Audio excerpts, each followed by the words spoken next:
I work front desk at a boutique hotel in Amsterdam.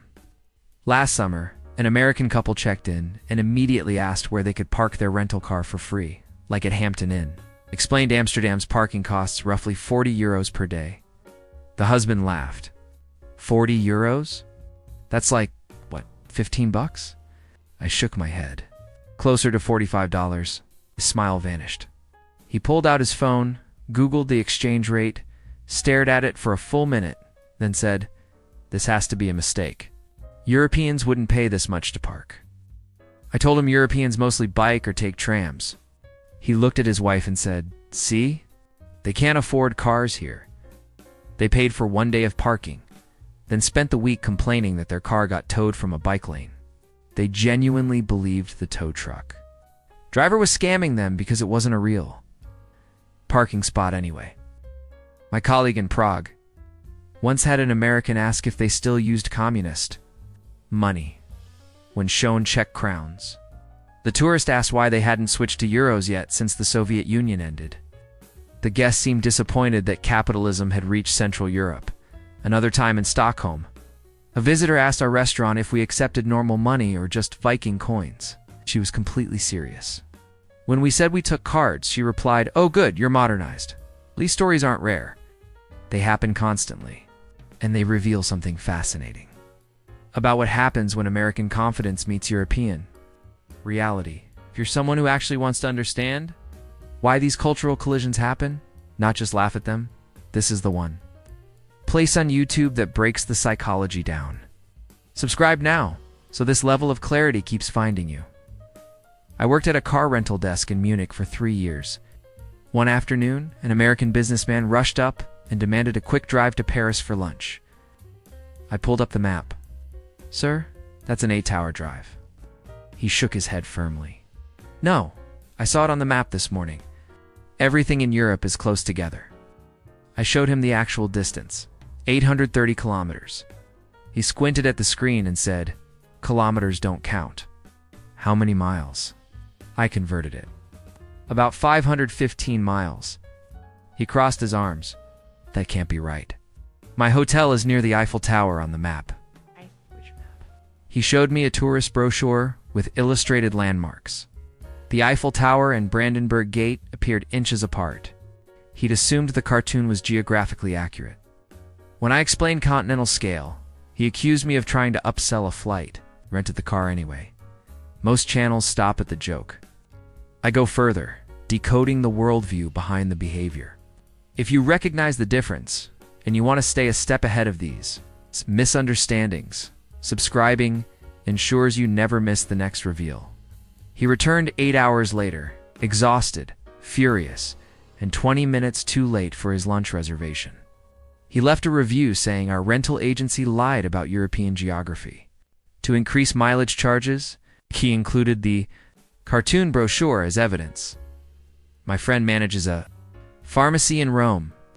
An American woman stormed in, demanding Tylenol, loudly pronouncing it Tylenol and getting frustrated when staff looked confused. My friend asked if she meant paracetamol. The woman snapped, "No, I need actual medicine, not Italian knockoffs." My friend explained paracetamol and acetaminophen are identical compounds with different names. The woman didn't believe her. She insisted on speaking to someone with real medical training, not just a pharmacy worker. My friend has a doctorate in pharmaceutical sciences. She showed her credentials. The woman glanced at them and said, "These are in Italian. How do I know they're real?" She refused to buy anything and left to find an American pharmacy. She returned 30 minutes later, defeated, and bought the paracetamol. While paying, she muttered, "I still think this is different from real Tylenol." The placebo effect apparently works in reverse. I bartend in Barcelona. Last spring, an American ordered a beer and handed me a $20 bill. I politely explained we only accept euros. He pushed the bill closer and said, "Dollars are stronger. You're getting a better deal." Explained exchange rates don't work that way. He sighed like I was the confused one. "Listen, I've traveled before. Everyone takes dollars. It's the world currency." I told him this was Spain, and we legally cannot accept foreign currency.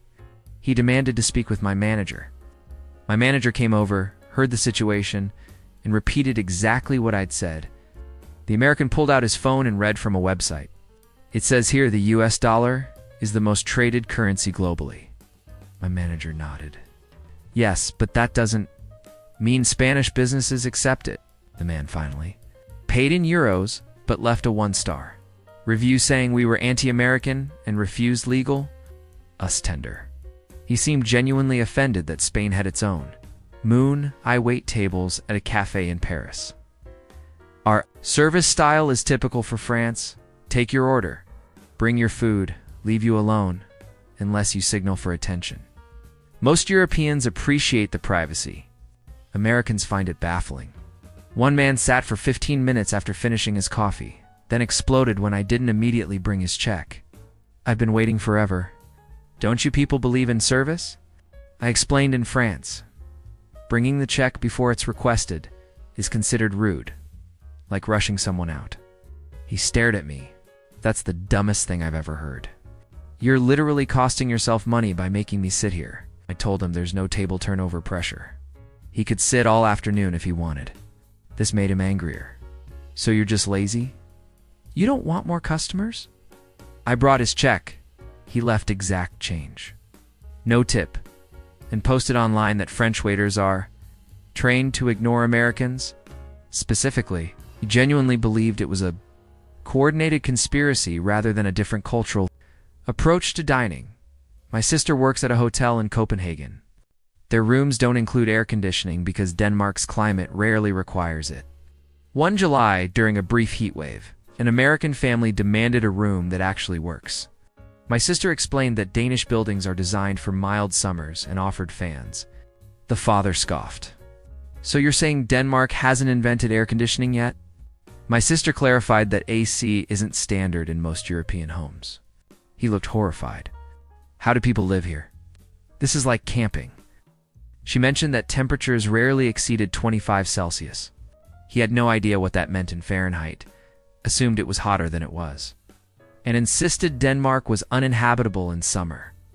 He demanded a partial refund for substandard conditions, when denied. He threatened to report this hotel to American authorities. He seemed convinced the U.S. Embassy handles European hotel complaints. The family checked out early and apparently stayed. Somewhere with a C, they left a review warning Americans to avoid Scandinavia until they modernize. The high that week was 77 Fahrenheit. I work guest services at a museum in Vienna. We charge admission like every museum worldwide. An American woman approached the ticket desk, saw the price, and confidently walked past without paying. I stopped her. She smiled and said, "Oh, I don't need a ticket. I'm American." She continued, "I pay taxes, so museums are free for me." I explained this was Austria, and her American taxes don't fund Austrian museums. She frowned. "But you guys are allies, right, NATO?" I confirmed Austria is actually neutral and not in NATO.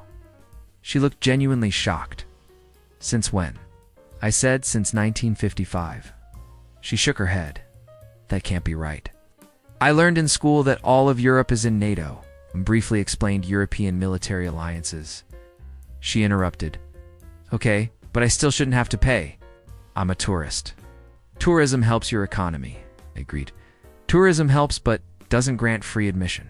She huffed, paid, then spent her visit loudly telling other Americans at Vienna charges even though we saved them in World War II.